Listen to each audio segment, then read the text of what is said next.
लेकिन तब तक दरअसल फेडरल बैंक के नंबर्स आए हैं Q1 में, परफॉर्मेंस थोड़ा सा फीका पड़ता हुआ दिखाई दिया है।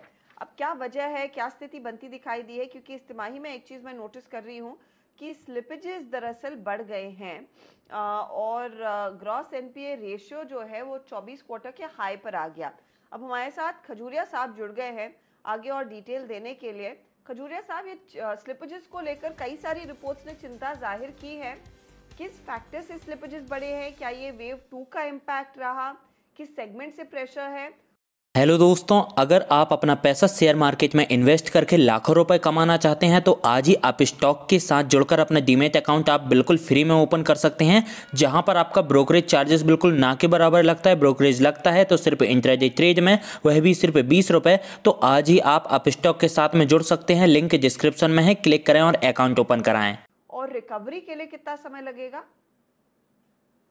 इसमें कोई संदेह नहीं है कि ये वेव 2 का असर है और सिर्फ ये हमारे बैंक तक कन्फाइंड नहीं है। अगर आप देखें अब तक जितने भी बैंकों के अभी तक परिणाम आए हैं, त्रैमासिक परिणाम, तो उनमें अगर आप देखें तो हमारे यहाँ इम्पैक्ट मेरे ख्याल से सबसे कम पड़ा है। इसमें कोई संदेह नहीं कि ये हमारे अपने स्टैंडर्ड्स के हिसाब से, हमारे अपने जीएनपीए रेशियो के हिसाब से जरूर इसमें 7 बेसिस पॉइंट्स की जरूर इसमें वृद्धि हुई है। 343 से हम बढ़ के 350 ग्रॉस एनपीए हमारे रहे हैं, लेकिन हमने पर्याप्त प्रावधान किए हैं। हमारी प्रोविजनिंग बहुत ज्यादा रही है।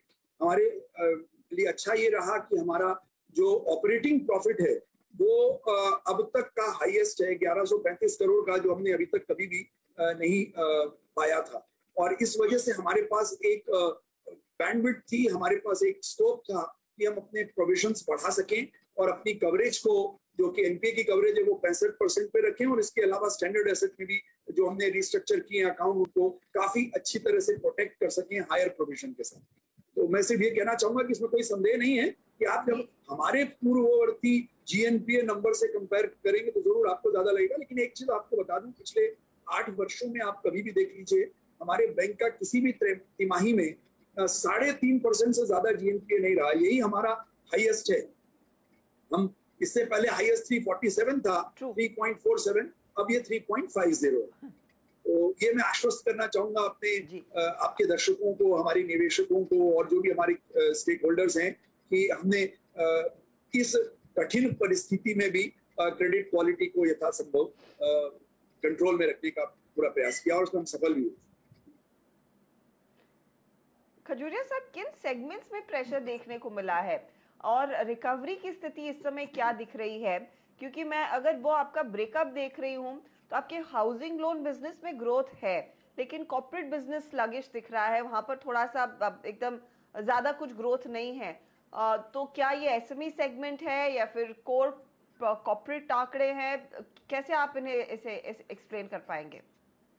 यहाँ जो वर्गीकरण है व्यवसाय का, उसमें जो कॉर्पोरेट से हम कहते हैं वो है 25 करोड़ से ऊपर की जिनको लिमिट्स हैं, जिसमें बैंक का एक्सपोजर 25 करोड़ से ज्यादा है, वो हमारे लिए कॉर्पोरेट है। आप जिसे एसएमई कह रही हैं वो हमारे लिए बिजनेस बैंकिंग और कमर्शियल बैंकिंग में आता है। बिजनेस बैंकिंग जो है वो 5 करोड़ तक के लोन और 5 से 25 करोड़ तक के लोन जो है उनको हम कमर्शियल बैंकिंग में कहते हैं, और 25 करोड़ से ऊपर वाले को हम कॉर्पोरेट बैंकिंग कहते हैं।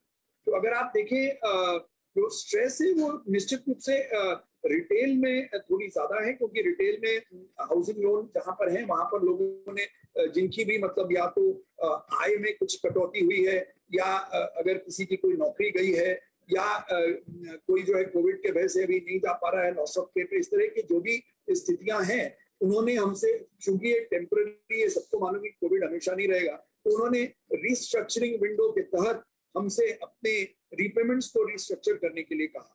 तो आप अगर देखेंगे तो ज्यादातर वही केसेस, और हमने भी जहां वायबिलिटी है वहां पर हमने तो रिस्ट्रक्चरिंग की है। जहां हमको लगा है कि नहीं ये टेम्पररी नहीं है, जरा लंबे समय खिंच सकता है, उसको हमने रिकॉग्नाइज कर लिया, उसको हमने जीएनपीए में कन्वर्ट कर दिया और उसमें 65% प्रावधान कर दिया। हमारी जो नई स्लिपेजेस भी जो है उनमें आरबीआई के हिसाब से 15% की जो है वो प्रोविजनिंग की रिक्वायरमेंट होती है, मिनिमम 15%। हमने उन अकाउंट्स में भी जो नए स्लिपेजेस हैं उनमें भी हमने 65% का प्रावधान किया है। 65% कवरेज हमने अपनी बरकरार रखी है, नए स्लिपेजेस पे भी वो बरकरार है। तो मैं सिर्फ यही कहना चाहूंगा कि हाँ, इसमें कोविड 2 जो सेकेंड वेव थी जिसमें जनहानि ज्यादा हुई और इसके साथ ही कई व्यवसाय जो है वो निश्चित रूप से प्रभावित हुए हैं।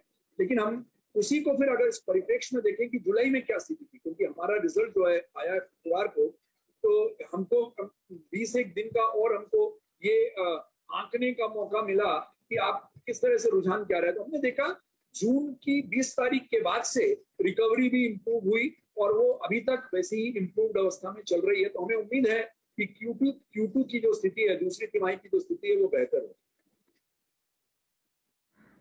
मेरा इनफैक्ट सवाल दूसरा वाला Q2 से ही जुड़ा हुआ था, लेकिन उसका जवाब आपने दे दिया है कि रिकवरी देखने को मिली है जून एंड ऑनवर्ड्स, और होपफुली जो प्रेशर्स देखे गए थे वो लार्जली एड्रेस होंगे और रीपेमेंट्स में भी इम्प्रूवमेंट देखने को मिलेगा।